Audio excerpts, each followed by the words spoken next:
تو یہ تو چیز ہی کو وزیر اعظم بننے آیا تھا، مشکل اور موت لوگوں کے لیے آسان بنا کر رکھتی ہے۔ اس مقبولیت کے ساتھ ایک تقدیس جڑی ہوئی ہے۔ کوئی 10-12 دن پہلے عمران خان نے بالکل انکار کر دیا تھا، کسی سے بھی ملنے سے انکار کر دیا۔ دیکھیں، میں بار بار کہتا چلا رہا ہوں کہ ڈیل لفظ سے عمران خان بہت دور ہے۔ میں یہ کہتا چلا رہا ہوں کہ ایک دفعہ نہیں، 2 دفعہ بھی اسے زندگی ملے اور اس سے بدترین حالات میں اسے گزارنی پڑے، وہ ڈیل نہیں کرے گا۔ میں جہاں تک تعلق ہے اپنے دوست کا، تو ہمارے دوست کو بھیجا گیا تھا کہ جناب آپ کے بارے میں بڑا لینیٹ رویہ ہے عمران خان کا، وہ اس لیے کہ عمران خان کے ساتھ بڑے گہرے تعلقات رہے ہیں۔ یہ گہرے تعلقات کے دوستانہ نہیں، یہ ورکنگ ریلیشن شپ آپ کہہ سکتے ہیں۔ 2018 کے انتخابات کے اندر، اس سے پہلے جو کچھ بھی انتظام ہو رہا تھا، تو اس انتظام میں وہ دوست جو تھے وہ پہلی صف میں تھے، اور عمران خان کے ساتھ ان کی وہ چل رہا تھا، صبح و شام آپس میں رابطہ۔ تو انہیں بھیجا گیا اور کہا گیا کہ جناب کوئی راستہ نکالے۔ تو عمران خان نے ہمارے اس دوست کے لیے جو پیغام بھیجا، انہوں نے کہا کہ جن لوگوں نے آپ کو بھیجا ہے انہیں جا کر صرف میرا ایک پیغام دے دو کہ یہ جو کچھ بھی میرے ساتھ کر رہے ہو۔ ان دنوں بہت برے حالات کیے ہوئے تھے عمران خان کے، شدید گرمی تھی، ابھی ساون کا آغاز تھا، اور ساون اور بھادو کے مہینوں کے دوران بہت برا سلوک کیا جا رہا تھا عمران خان سے۔ برا سلوک اس سے زیادہ اور کیا ہو سکتا ہے؟ آپ کو پتا ہے کہ ساون بھادو کے موسم میں اگر آپ ایئر کولر نہ چلائیں تو آپ کو کم اذیت پہنچتی ہے، اور اگر ایئر کولر چلا دیں تو اذیت میں اضافہ ہو جاتا ہے، بجائے اس کے کہ آپ کو کوئی سکون میسر ہو۔ تو سارا بدن بھیگا رہتا تھا عمران خان کا، اور کمرے میں بند رکھا کرتے تھے اسے، اور اتنی تکلیفیں دینے کے بعد پھر یہ لوگ سمجھتے ہیں کہ اپنی ایک لکھی پڑی ایک اسٹریٹجی ہوتی ہے کہ پہلے کسی کو تکلیف دو، اتنی تکلیف دے دو کہ اس کے بعد اس سے بات کرو، ہاں بھی بولو گی ہم آپ کو چھوڑتے ہیں، آپ لندن چلے جاؤ، آپ بنی گالا چلے جاؤ، آپ اور کچھ نہیں تو رہائی ہم آپ کی کروا دیتے ہیں۔ آپ پھر جس طرح اختلافات کو دور کیا جاتا ہے ٹیبل پر بیٹھ کے، اس طرح آپ ٹیبل پہ بیٹھے موجودہ گورنمنٹ، وہ کہتا ہے گورنمنٹ کون سی، میرا مینڈیٹ چوری کر کے آپ نے جو ہے مجھ پر اور میری قوم پر مسلط کیا ہوا ہے۔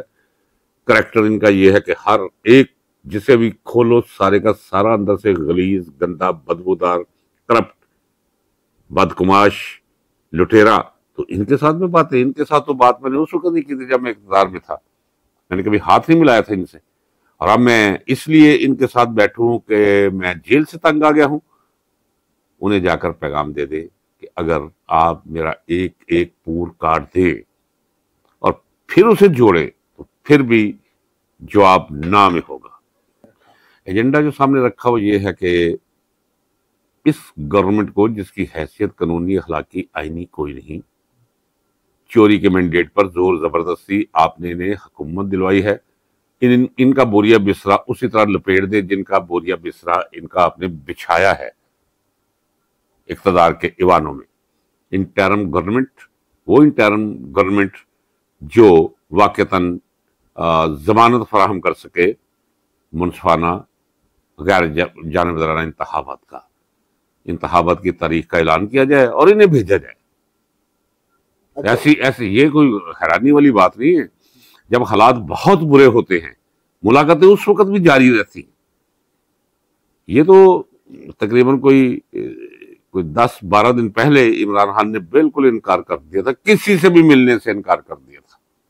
میں نے آج ولاگ کیا ہے اور میں اس کا ذمہ دار ہوں جو میں نے کہا ہے۔ میں پھر آپ کے سوال کے جواب میں کہہ دیتا ہوں اور میں ذمہ دار ہوں۔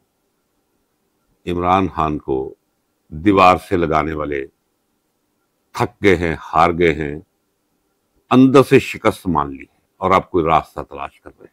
کہا تھا جب نواز شریف آیا تھا اور اسے ٹھینگا دکھا دیا گیا، وزیر اعظم بننے آیا تھا، منہ دیکھتا رہ گیا، ٹھینگا دکھا دیا، تو میں نے کہا تھا کہ یہ بیماری کا بہانہ بنا کے کہ میرے معالجین نے مشورہ دیا ہے کہ آپ تشریف لے آئیں، آپ کی کو صحت کا جو ہے وہ خطرہ ہے، احتمال ہے کہ مزید خراب ہو جائے گی، اور آپ ٹیسٹ کروائیں۔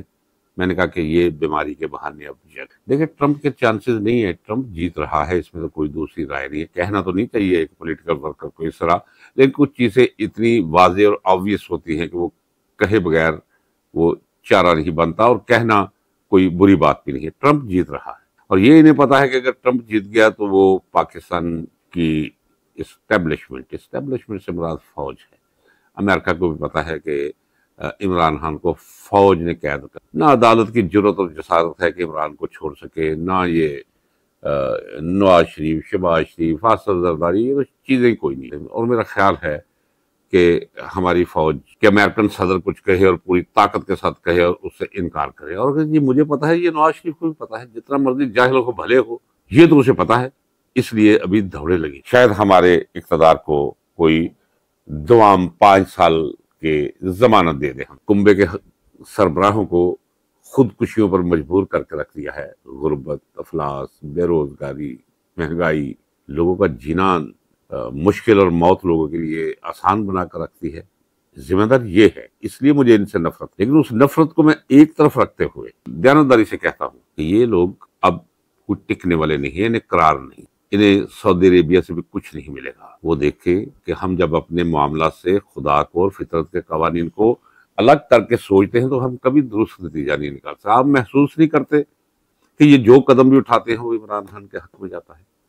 میں نے ذوالفقار علی بھٹو کو دیکھا، ذوالفقار علی بھٹو کی مقبولیت دیکھی، میں دیانتداری سے کہتا ہوں کہ اس مقبولیت کا وہ عشر اشیر بھی نہیں تھی مقبولیت، اس مقبولیت کے ساتھ ایک تقدیس جڑی ہوئی ہے، تو دن بدن اس کی مقبولیت میں اضافہ۔ اب کہاں اضافہ ہوگا؟ پاکستان میں تو 100% ہوگی اس کی مقبولیت، اب تو پورے گلوب پر اس کے لیے آوازیں اٹھ رہی ہیں، ہندوستان ہو، میانمار ہو، سری لنکا ہو، فرانس، برطانیہ، امریکہ، اسرائیل۔ اب حکومتوں کی بات نہ کرے، حکومتوں کے کریکٹر کچھ اور ہوتے ہیں۔ مثلا میں اکثر لوگوں سے کہتا ہوں، دوستوں سے، کہ امریکن ریاست بدمعاش ریاست، بہت اچھی قوم کی بہت بری جو ہے وہ انتظامی، اس لیے میں حکومتوں کی بات نہیں کرتا۔ اسرائیل حکومت بہت بری ہوگی، ہے بھی، لیکن لوگ تو انسان ہیں۔ ہر انسان کو محبت ہے عمران خان کے ساتھ، اس کا دن بدن قد بڑھتا چلا جا رہا ہے، وزن بڑھتا چلا جا رہا ہے، وہ وزن ان سے سہا نہیں جائے گا، نہ ہماری اسٹیبلشمنٹ سے، تو یہ تو چیز ہی کوئی نہیں۔ انڈیپینڈنٹ پاکستان کی ویڈیوز دیکھنے کے لیے ہمارے چینل کو سبسکرائب کریں، بیل آئیکن کو بھی لازمی دبائیں تاکہ ہماری آنے والی ویڈیوز سے آپ باخبر رہ سکیں۔